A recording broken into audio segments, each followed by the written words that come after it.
Kyle, this is a target-rich environment, my friend. And so right now, looking at it from the 49ers perspective, I would say we're at a 6.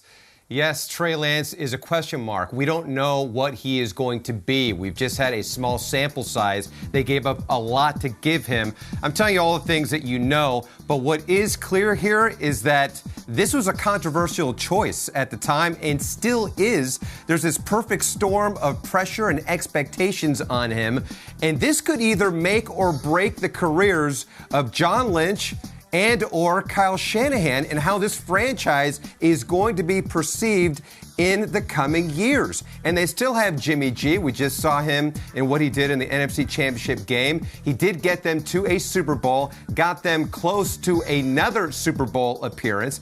And then there's also the Mike McDaniel factor in all of this. He's gone. He's now the head coach at Miami. And we definitely need to talk more Dolphins on this program. I feel like we haven't. Yep. But Mike McDaniel has worked well with all of these quarterbacks in the past. Doesn't matter who it is. C.J. Beathard he throw out there. He was a quarterback whisperer. And then on top of that, you also have an offensive line that's undergoing some changes as we saw Alex Mack retire and Laken Tomlinson go to the Jets. So there is a lot of expectations, just this big amount of buildup for this season. And you just hope that Trey Lance can come through and actually prove the faith that Kyle Shanahan and John Lynch had in him.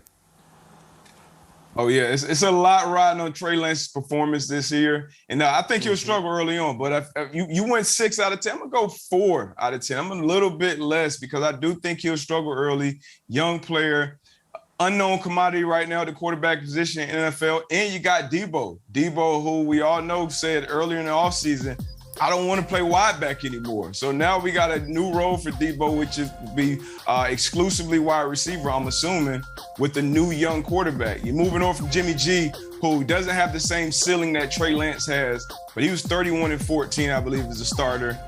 Some drives, week 18, when he played against that same Rams team, he drove the ball down the field in a 2-minute drive to win that game. You know what you're getting out of Jimmy G. He's going to give you that 1 or 2 bonehead plays a game, but you knew what you had there at least. Now going into a season, you don't know what you really have at quarterback until you'll find out this year.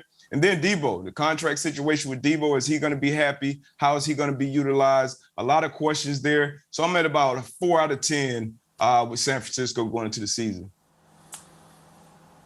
Trey Lance has a lot of ability. Everything that I've heard is behind the scenes. He was great last year in terms of his approach. He picked up the offense quickly. He's got a strong work ethic, high character. Everybody likes him. The two things he's not proven to be are durable, because he had multiple injuries despite playing sparingly last season, and accuracy. He's just not proven that he can be an accurate quarterback, which was one of the knocks on him, or at least the questions coming out of North Dakota State. You watch him miss some passes right here. Even some of those completions we showed earlier, the one to a wide-open Deebo, there was a swing pass into the flat. His ball placement is not always great. So can you improve? Josh Allen certainly has improved over the course of his career. That's kind of the template at this point. There's also a lot that Kyle Shanahan and company can do in terms of the run game, in terms of how they use Trey Lance to kind of make things a little bit easy for him while they work on some of those things. But his ability to throw an accurate ball is going to be a huge deal for that team, because you look through the course of Kyle Shanahan's career, he's had guys who didn't necessarily have plus arm talent or plus overall skills, but whether it's a Matt Schaub or a Kirk Cousins or a Jimmy Garoppolo, they're all pretty accurate passers. That's not to say Trey Lance can't become that, and he brings a lot of other elements to the table, which is why the 49ers ultimately went with Lance as a projection instead of the sure thing in Mac Jones. It is insane, though, what you're talking about there, Tom. If you go to the Trey Lance origin story in the 2021 NFL Draft, I guess the positive way to say it was bold what the Niners did. The negative way would be it was crazy. You're cruising along. Your team matters every single year. You've got Jimmy for all his faults. He's there. And you decide to trade way the hell up and not even really know who you're getting. It could have been Fields. It could have been Lance. It could have been Mac Jones. They go with the biggest wild card of all of them, from the program and the time off you haven't played. Meanwhile, they're also maybe trying to trade for Aaron Rodgers, just this crazy way he entered the league, and we haven't seen him since.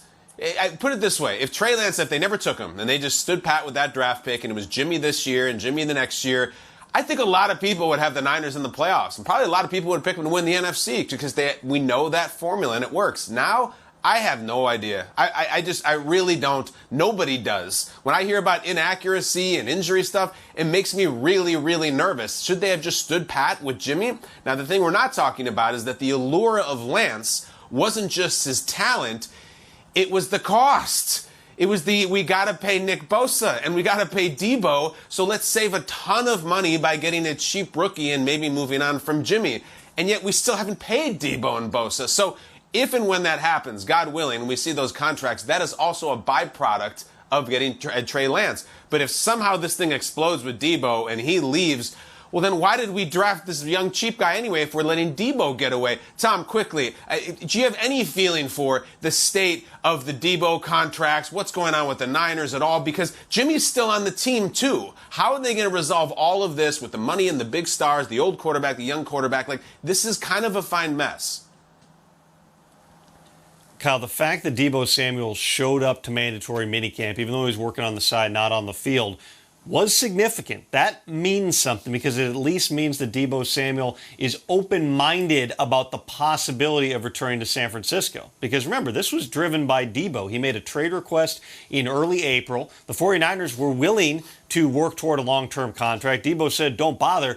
I don't want to be here. A couple of months later, facing the prospect of fines, facing also the reality that you've got a team that doesn't want to let him go. And much like some of the other players we're talking about, he's under contract for this year. You can tag him. You can tag him again. You can turn this into a multi-year fight if you want to. There's only two other players in the Kyle Shanahan, John Lynch era who've requested trades. It's Robbie Gould and Raheem Mostert. Both those guys ended up back with the 49ers, re-signed. Deebo's in an entirely different stratosphere as a player and in terms of the contract. But as of now, it certainly appears, especially since you're after the draft, you can't get picks this year to help you, that the scales are tipping toward Deebo being more likely to be in San Francisco, at least for 2022.